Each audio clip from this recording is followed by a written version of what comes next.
Bonjour à tous. Aujourd'hui, nous allons parler d'un produit star de nos fêtes de fin d'année. Il s'agit du saumon fumé. Qui dit saumon fumé dit saumon. Nous allons donc en premier lieu vous présenter ce poisson en l'état avant de le décliner dans sa version fumée. Qu'est-ce qu'un saumon ? Le saumon est un poisson migrateur pondant en eau douce, évoluant en mer, pouvant atteindre 1,50 m et 45 kg. Côté lexique, il est donc considéré comme anadrome, c'est-à-dire migrateur pour se reproduire. Potamotoque, qui se reproduit en rivière, thalassotrophe, qui grandit en mer, et enfin amphibiotique, adapté à la vie dans deux milieux aquatiques, c'est-à-dire en eau douce et en eau salée. En France, pollution et construction de barrages ont considérablement réduit la pêche au saumon. Elle se fait néanmoins dans la Loire, l'Allier, le Rhin et la Garonne. Des essais d'élevage sont également effectués en Bretagne. Si cette pêche subsiste donc dans de moindres proportions dans nos régions françaises, d'où viennent les saumons commercialisés ? Aujourd'hui, on importe beaucoup de saumons depuis deux océans.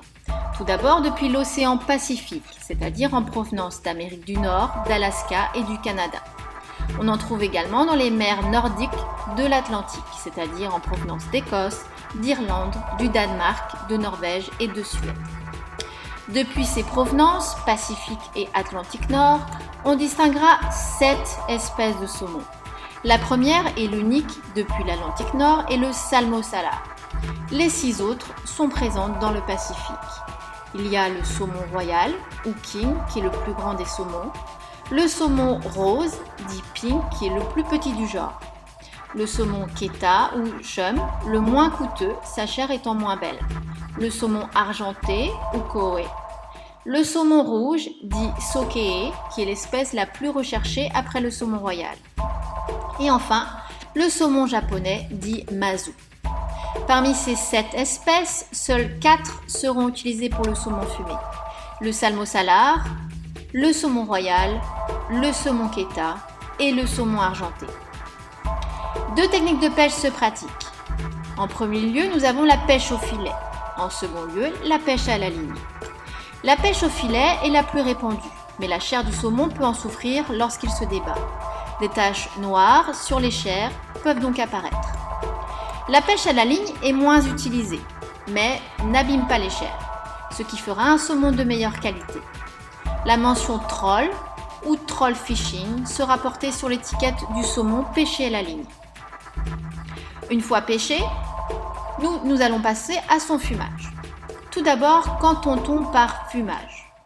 Le fumage est un moyen de conservation traditionnel des viandes et des poissons par une exposition prolongée à la fumée d'un feu de bois.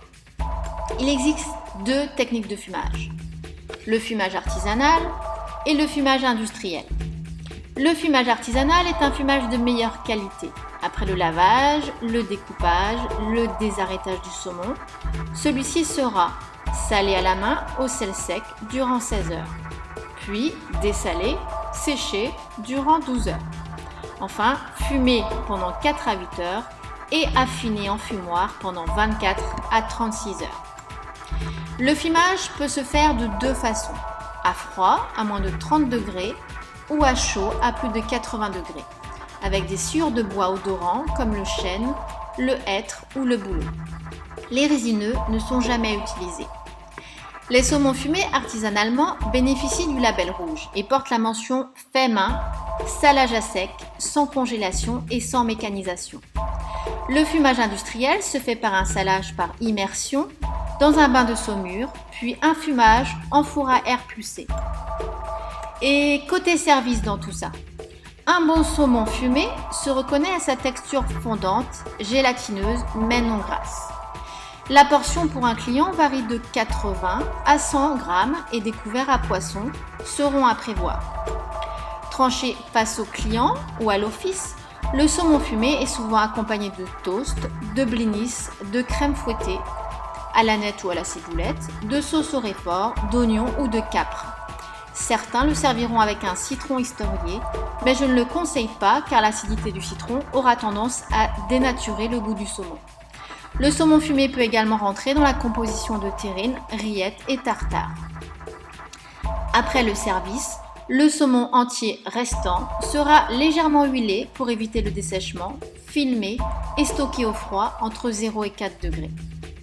Quant à son accord avec les vins, il se mariera très bien avec un Riesling grand cru, un Pouilly fumé, un Chablis, un Pouilly fucé, un Corton Charlemagne et même avec de la vodka ou de l'aquavit.